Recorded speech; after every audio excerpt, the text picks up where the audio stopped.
Às vezes ela é vista como base para o desenvolvimento do país. Outras vezes é lembrada apenas por criar números que colocam o Brasil em melhores condições aos olhos do mundo. Mas o fato é que a educação de qualidade está em risco e há muito que se fazer para reverter esta situação. Então, para você entender o que acontece com a educação no Brasil, nós vamos conversar com o pesquisador do Departamento de Educação da Universidade Federal de São Carlos, Amarílio Ferreira. No De Cara com Feras, que começa agora.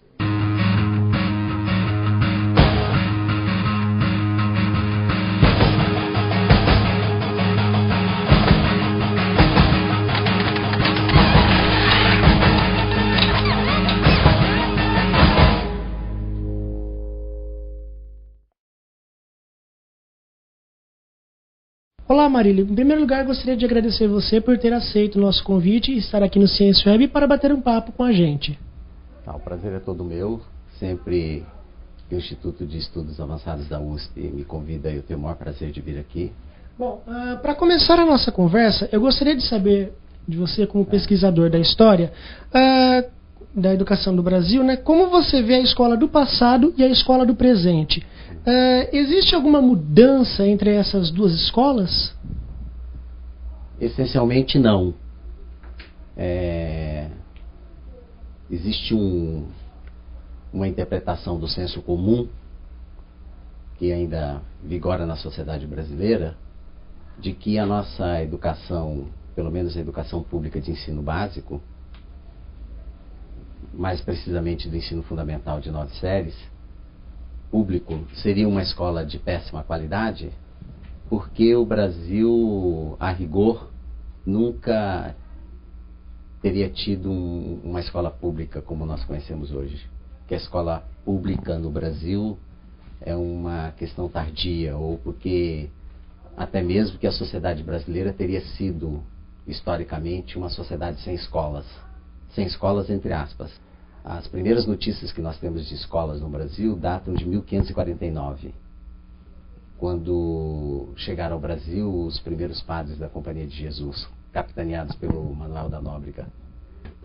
Em seguida começam a se constituir os próprios colégios jesuíticos e com a consolidação do Ratio Studiorum, que é o método pedagógico de ensino da Companhia de Jesus, né, o Brasil vai ter, a partir da segunda metade do século XVI, né, portanto, o primeiro século do processo de formação da sociedade brasileira, escolas, colégios. Né?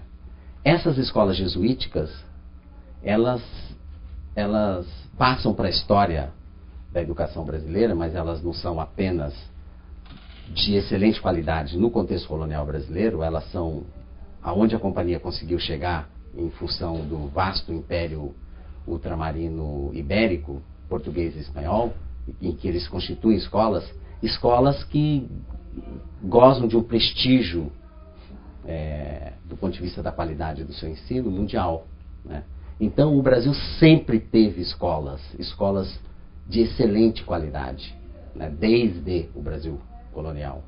O problema do Brasil, do ponto de vista da escolaridade, é que essas escolas eram escolas excelentes, escolas de elite, mas eram escolas para poucos. Bom, e na sua opinião, pela população ser maior hoje do que no passado, piora a situação da educação? Olha, eu acho que o Brasil já, eu não falo isso apenas por base das minhas pesquisas, isso já era afirmado pelo Florestan Fernandes, por exemplo, né, um sociólogo da Universidade de São Paulo, que é caçado pela ditadura militar, tem a sua aposentadoria compulsória depois da edição do Ato Institucional número 5, né, em 69. Então o Florestan, já desde a década de 60, principalmente naquele livro dele, Educação e Sociedade, afirmava com todas as letras de que o Brasil já teria tido condições de ter resolvido o problema educacional. E o que consiste o problema educacional? O problema educacional no Brasil consiste que você tem, a República Federativa do Brasil tem que garantir uma escolaridade para todos, obrigatória. Né? O problema é que nós temos um déficit social muito grande, e esse déficit se dá fundamentalmente por o Brasil ter mantido nos seus 500 anos 350 anos de escravidão, né? O que é uma loucura imaginar que que o Brasil foi o último país a abolir a escravidão e ter resistido ao processo de abolição da escravidão. Os americanos resolveram isso na Guerra da Secessão, né? A Guerra Civil, a famosa Guerra Civil norte-americana. Complicado, né? Um assunto que tem gerado muita discussão é o caso da progressão continuada, né? O que você acha sobre aprovar os alunos que mal quer, assim, sabe o conteúdo e está sendo aprovado? O que você acha sobre isso? Olha, eu sou rigorosamente contra isso, né? Porque acho que isso é uma maquiagem que se faz para apresentar números para as agências internacionais que controlam o sistema capitalista mundial, né? No fim da década, depois da estabilidade monetária que se configurou no real, né? Essa moeda que temos hoje, que pôs fim à inflação, isso é 94, 95, quando chega no fim da década de 90, o Brasil quebra, né? E ele se socorre ao Banco Mundial e pega vultosos empréstimos ao Fundo Monetário Internacional, né?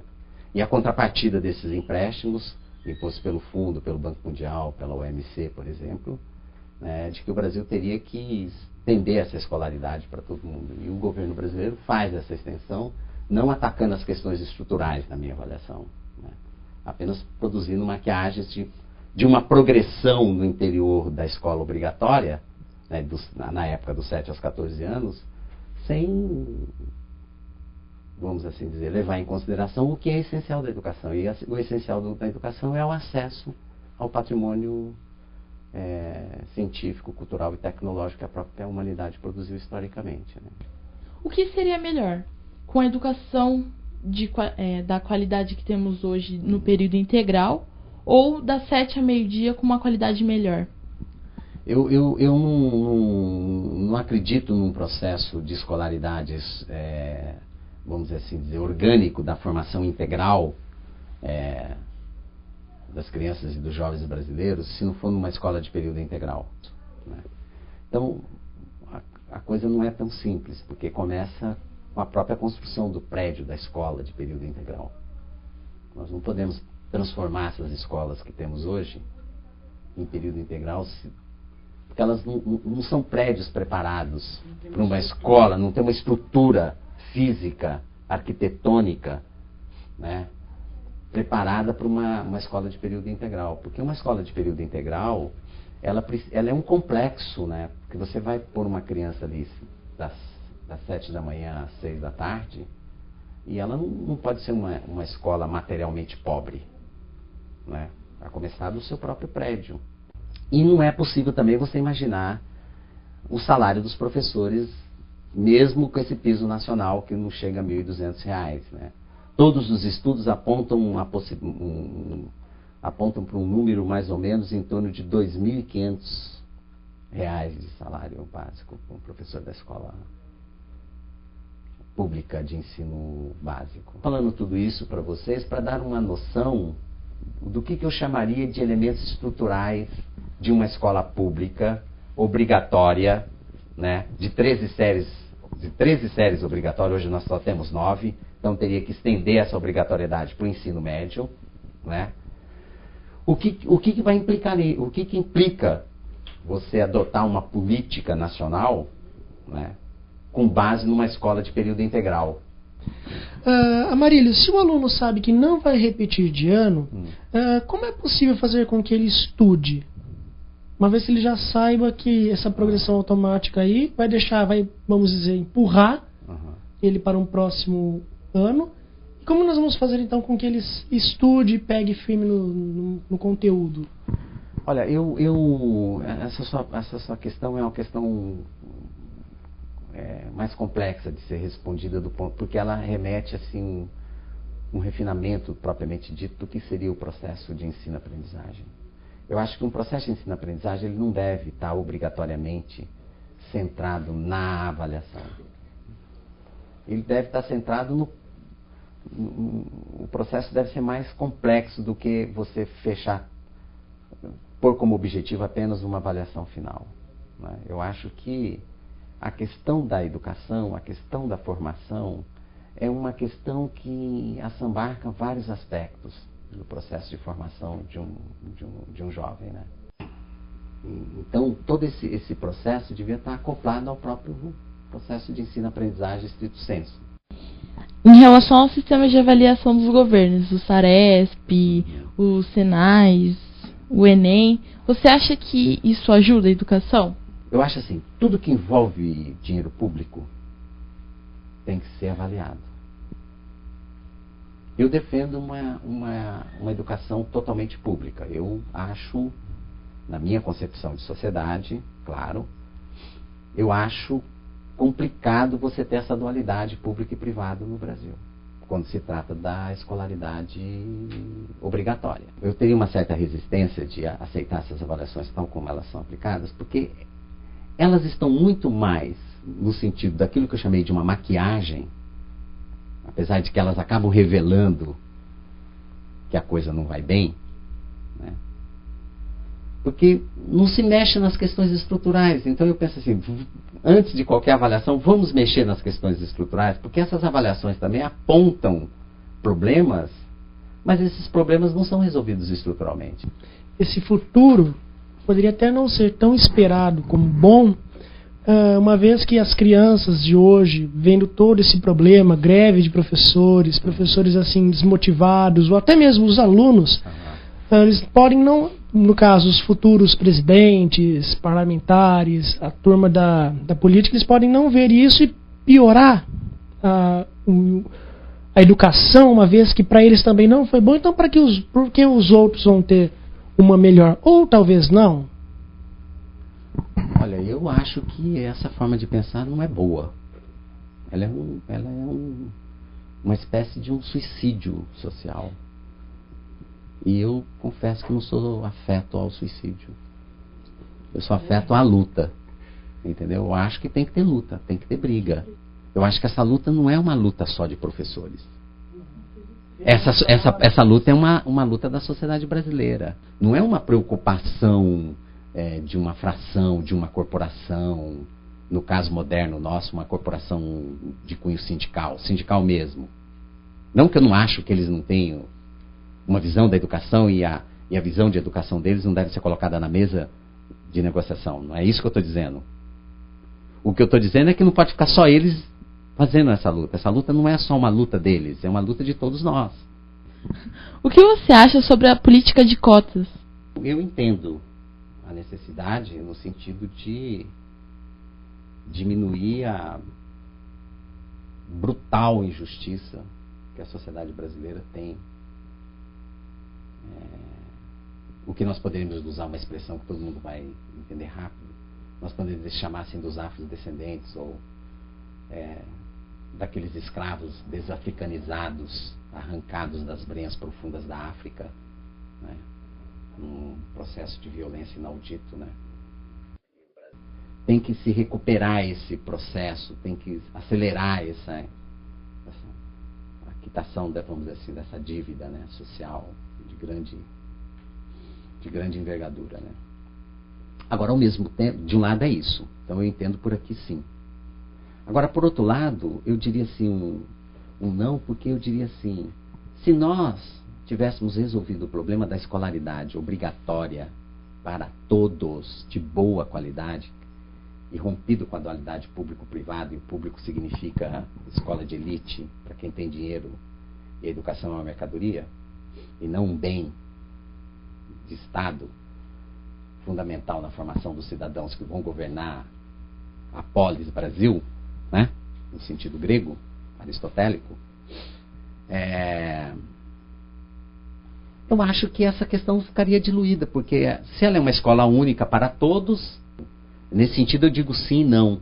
Eu sim, porque eu sei que tem, e também alguém perguntando, vamos esperar chegar essa escola que você fica falando aí de período integral e tal, e como é que a gente... Então eu sei que tem essa questão, né? Mas ao mesmo tempo penso assim, radicalmente, como é que nós resolveríamos esse problema? Nós não vamos resolver pelas cotas, né? Porque as cotas já se colocam um problema. Seriam todas as crianças negras? Na UFSCar, por exemplo, que tem cotas, né? É um percentual só. A própria expressão cota já não é boa, que ela já não tem o sentido de universalidade, né? E a República Federativa do Brasil deveria tratar todos os seus de forma isonômica, de forma igualitária. Amarílio, você acredita que as novas tecnologias dificultam o aprendizado? Não. Não, eu acho que elas facilitam o aprendizado. Eu acho que uma das confusões que faz é no sentido de achar que elas vão substituir os conhecimentos canônicos disciplinares, né?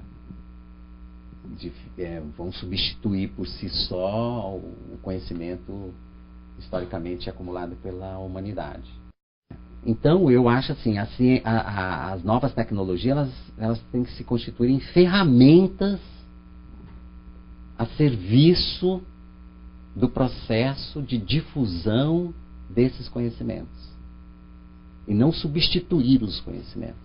E quais são os motivos dos jovens ou das pessoas formadas já na área não quererem seguir a profissão de professor? Eu penso porque a sociedade brasileira não valoriza a categoria, profissional, a categoria social dos professores, porque a sociedade brasileira ainda não fez uma discussão radical sobre a importância e o quanto que a educação é fundamental para o próprio desenvolvimento material e espiritual da sociedade, da própria sociedade capitalista. Se ela é desvalorizada pela sociedade, como é que você vai convencer um jovenzinho a aderir a essa profissão? Amarílio, para finalizar, o que você espera desta e de outras gerações futuras com relação à educação? Eu espero que elas tenham uma posição digna e façam uma luta social, política, radical em favor da educação. Não tem negociação nessa questão. E não é possível mantermos a República do jeito que ela está sendo governada, né? Historicamente, não estou dizendo, não estou fechando foco nesse ou nos últimos governos, eu estou falando historicamente, né, que as elites tratam o Estado como se fosse uma extensão dos seus negócios, né? Não faz diferença entre o público e o privado, tem uma visão patrimonialista do Estado, né? A República não trata os seus cidadãos de forma isonômica, né? E uma das formas de você tratar os cidadãos de forma isonômica é uma escolaridade obrigatória, igual para todo mundo, né? Que você só pode fazer com a escola de Estado, você não pode ter escola privada. Isso é um suicídio que o Brasil comete. Na educação não dá para você fazer assim uma meia-sola, igual o Brasil faz uma meia-sola. É uma questão radical mesmo. É radical no sentido de ir na raiz do problema e resolver as questões estruturalmente. Bom, eu gostaria de agradecer você pela entrevista e aproveitar e dizer também que, como estudante de uma escola pública do ensino médio, eu quero acreditar que um dia a educação seja valorizada no Brasil, né? Afinal, se eu aprendi alguma coisa, devo graças à escola, não é mesmo? Claro. Eu fico muito feliz de voltar aqui no Instituto, nos Estudos Avançados da USP, me coloco sempre à disposição de vocês e acho que é uma coisa gratificante ter tido essa oportunidade de estar aqui discutindo com dois belíssimos jovens, que tudo indica que serão jovens radicais na luta pela educação pública para todos. Muito obrigada, Amarílio. E até o próximo De Cara com Feras.